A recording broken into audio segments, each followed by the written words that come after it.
కేసులో దర్యాప్తులో భాగంగా మన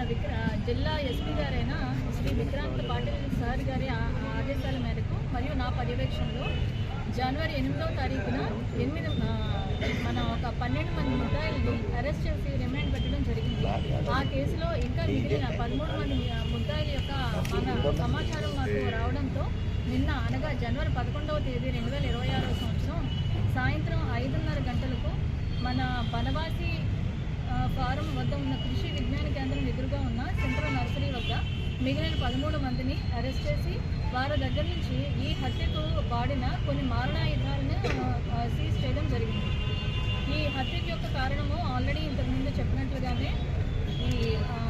బోయా బిక్కి తునుకుల రవి ఇంటి ముందు ఉన్న పబ్లిక్ కొళాయిలో నుంచి గ్రామస్తులందరూ నీళ్లు పట్టుకోవడం జరిగేది. అయితే ఈ పబ్లిక్ కొళాయి నుంచి పైప్